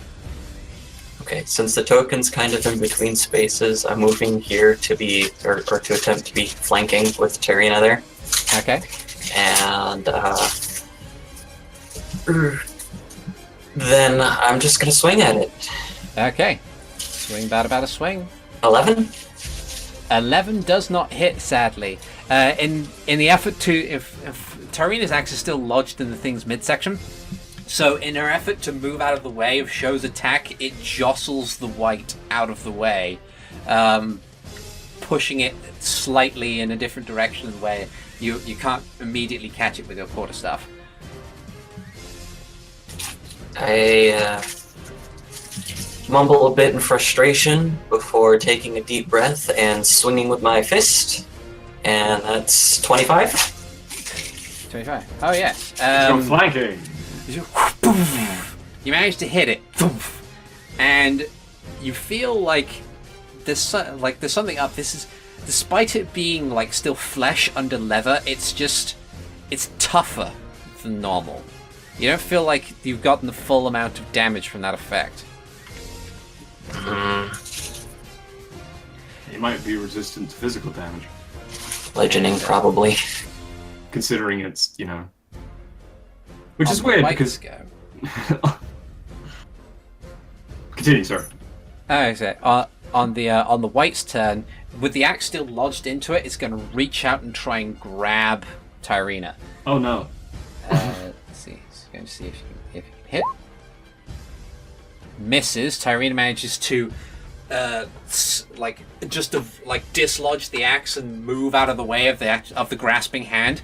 And in frustration, the white whips around as it's like unable to properly control its body. Just whips around with it, having drawn a long sword and attempts to swing at Hikan behind it.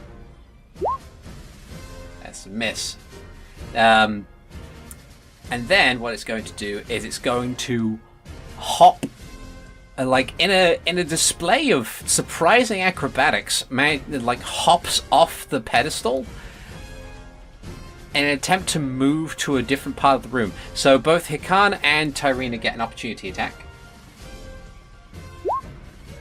10.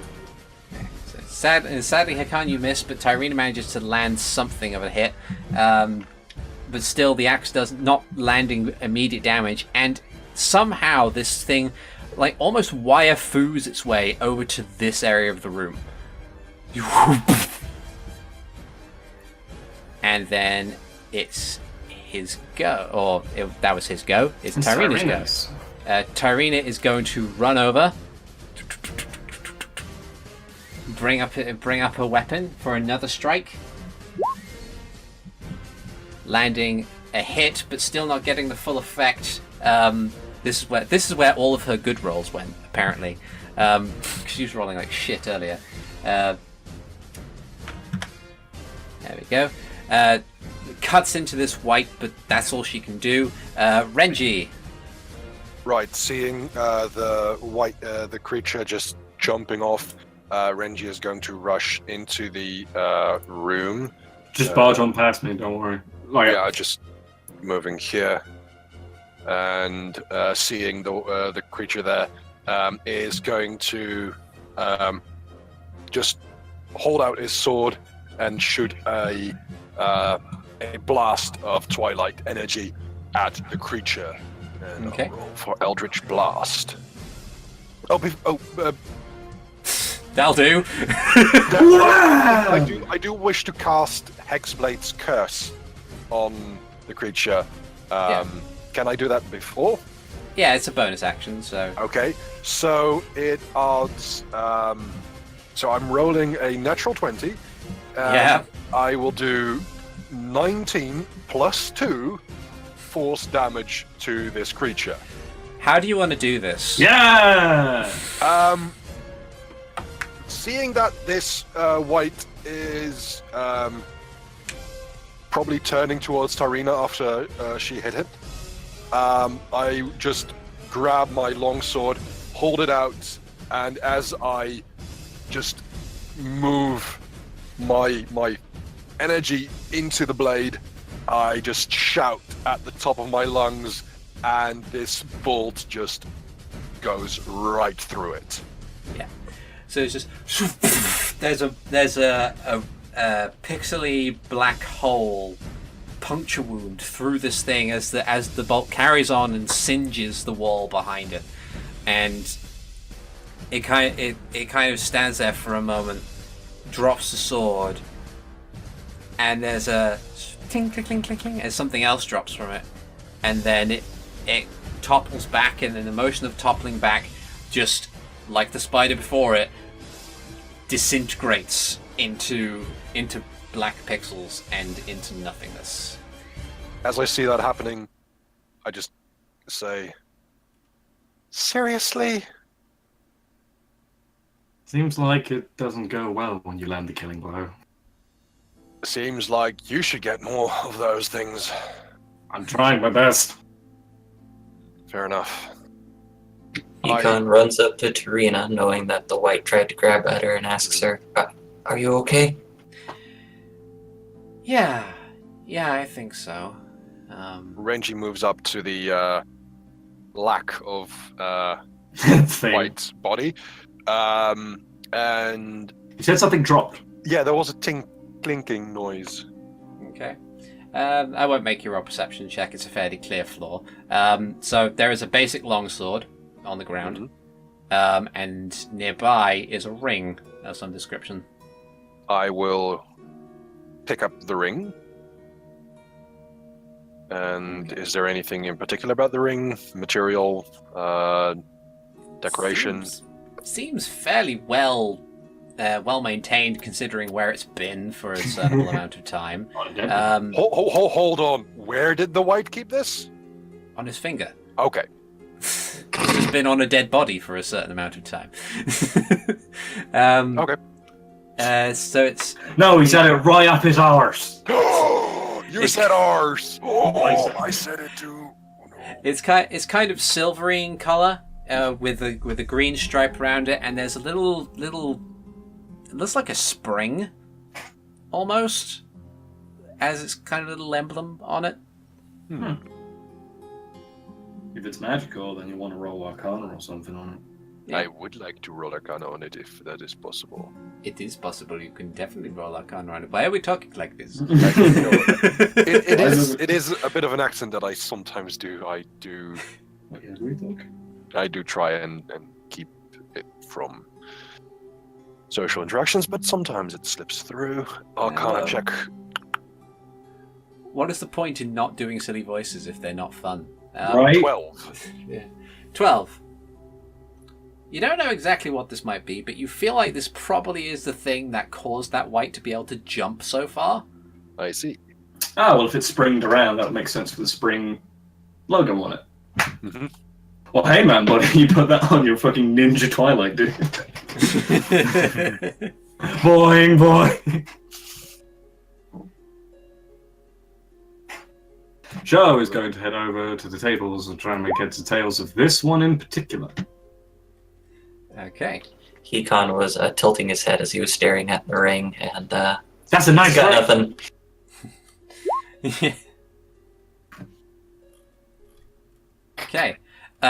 Yeah, looking at this, you can see notes. It lines up with what you found in the journal. This is clearly an experimentation table for a beginning necromancer. Ah. Renji, everything we Yes. found correlates. Correlates, yes. I suppose so, yes. Crap. Indeed. So our Gerudo friend has decided to scarper heading north after leaving this for Brigston to find. Hmm. Poor bastard.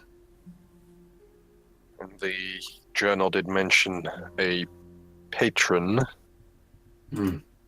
So she's trying to, if it's a necromancer she's dealing with, she's trying to sacrifice something to something else. Indeed. Make a general intelligence check, everybody who can hear this conversation. 16. 13. Oh god, here we go. 4. Haha! Renji and Sho, didn't Avalon and Miles mention that there was another researcher with them? Oh. Oh no. Oh god. Oh bad. Well, it's probably not the white because he was in armor. But Avalon Miles mentioned that the Highland they was with fell behind, quote unquote, right? Right. I mean, there's a lot of bandits up there, and I bet you they have some spare armor pieces in case their stuff breaks. I don't think it'd be hard to get some. I know, but the Avalon and Miles are being chased by the same group that we fought in Rigenstead. That group were under the influence of the Gerudo Witch, meaning that she's got that researcher. Most likely, and the person, or what used to be the person that we fought here, was one of the bandits. I show Tyrina and Hikan, with Sho's permission, the journal. Oh, well, of course, yeah. Both of them can read it, so... Yeah. I'm the only one who can't read Gerudo. Sadly, it seems so. Tyrina thumbs through the journal. Well, this is interesting. And, tosses it over to Hikan. Do you know what is even more Hikan reads it exceptionally slowly, mouthing the words as he's reading through.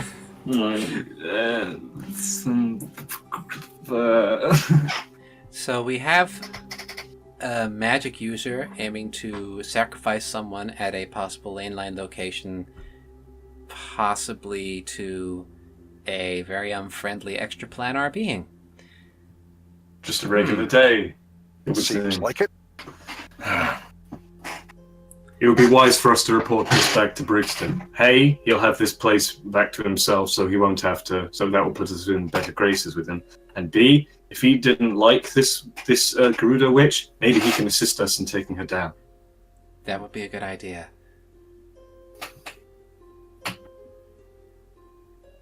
Okay, I'll go tell him. Good thinking. Wait, I can't. Hikan's just moving. He's No, just no. moving. No. We'll never see him again, will we? No. No.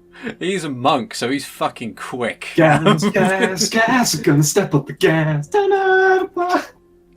Oh, dear. I got the unarmored movement when we leveled up, and I was already faster than everybody else. That is true.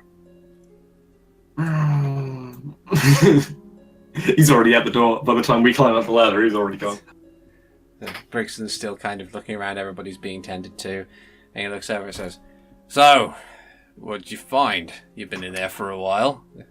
Some spiders, and a zombie, and a lab table, and a ring, and this, and I show him the journal. He seems really kind of like, is this kid making this shit up? And then just kind of tentatively grabs the journal and looks through it. I can't read shit. And he goes, "Well, shit." Very much so.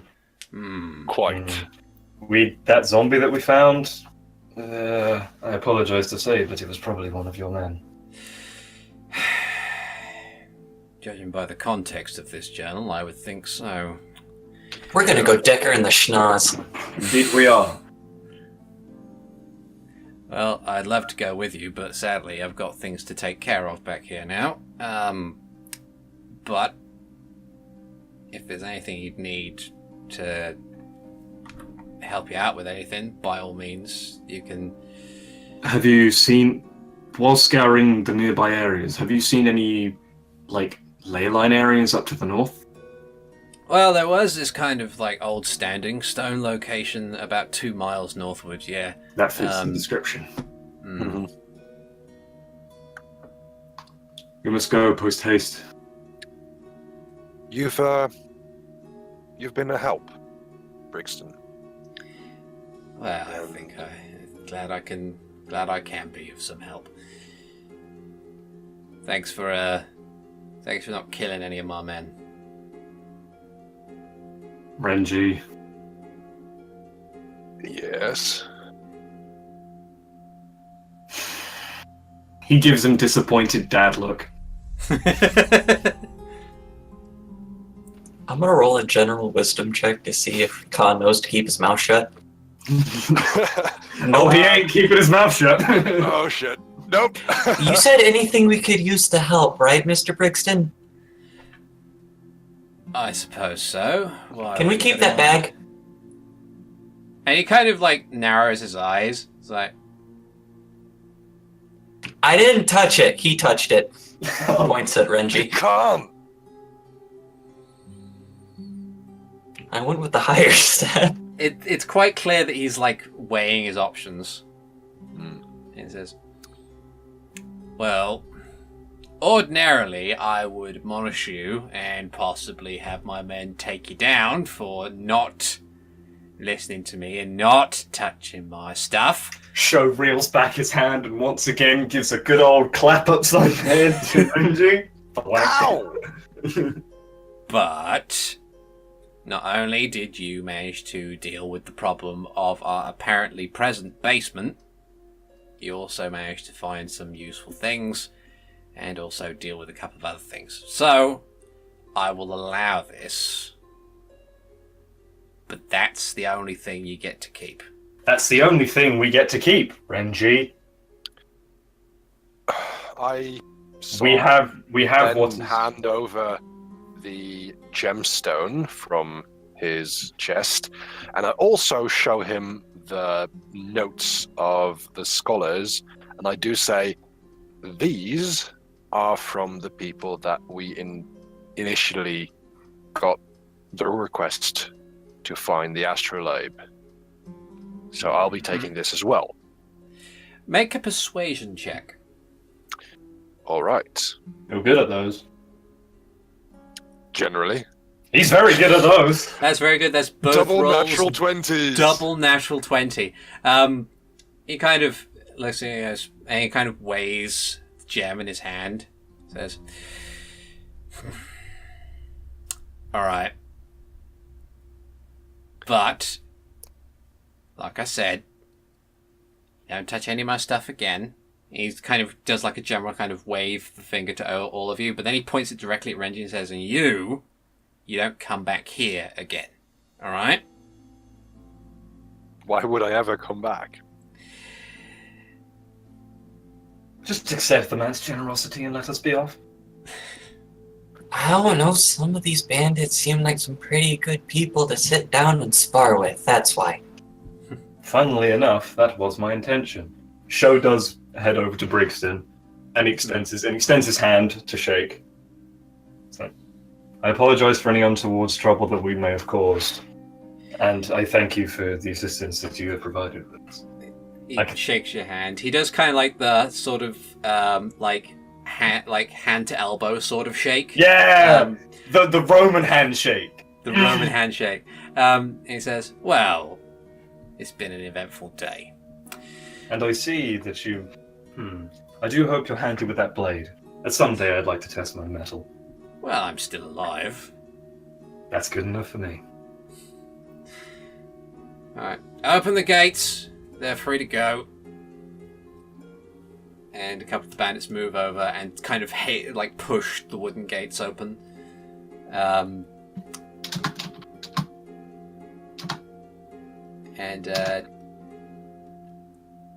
Tyrina, as you guys leave, Tyrina looks out around to all of you and says, I have a feeling that this, it's been a day, but I have a feeling that this little dynamic of ours, is it going to be one of those dysfunctional family type things? Because I don't want to see mom and dad fight anymore. She says, looking towards Renji and Sho. Hold on, I'm the mother in this? Yeah, I'm the one who brings home the bacon. I thought I was... No, never mind. Sure. I can assure you that there shall be no problems from now on. Right, Renji? Renji just walks out and says, I think we should rest up a little while before we actually make the trek up north. That would be a good idea. A fair assumption. Okay. So, everybody heads out. Mm-hmm. You have a short rest. And I think we should end the episode here. And start fresh next time with the finding of this Gerudo witch. Indeed. Yes. That was fun. No technical difficulties. Woo! Watch me get into the editing thing, and none of this is recorded in any way, shape, or form. Oh shit! You stars. See, I said it ironically, so I should be fine. You fucking jinxed it, damn it. But yeah, thank you guys so much for joining us on the third episode of our Hyrule Chronicles adventures. I have been the fumbling, bumbling GM that is ArticulateT, and joining me I have SteveTheSeregios playing as Sho Daius. The disappointed dad, Sho Daius. I have TheNetherlad playing as Renji, son of Nihilus. Hello, and goodbye. And finally I have Alvarance playing as Hikan, the chillest drunken master monk on the planet. He's getting there. Every level he goes up in rank, he just gets chiller and chiller and chiller. To the point Until that he is okay. Until the point where he's like, alright. Anything that happens, it's cool. Alright, and thank you guys for listening. Take care now. Bye. Bye-bye. And that brings us to the end of the third episode of Hyrule Chronicles. Thank you very much for listening in. For a really good session, there was no audio glitches. It just worked out great, and we all had a fun connection and a fun time. I just got mixed up in regards to making sure everybody was on the right map and having all the character sheets out and everything. But if you like this, please make sure to let me know by leaving me a comment on any post that you might find this, letting me know on Twitter at ArticulateT. And of course, thanks for listening. Take care.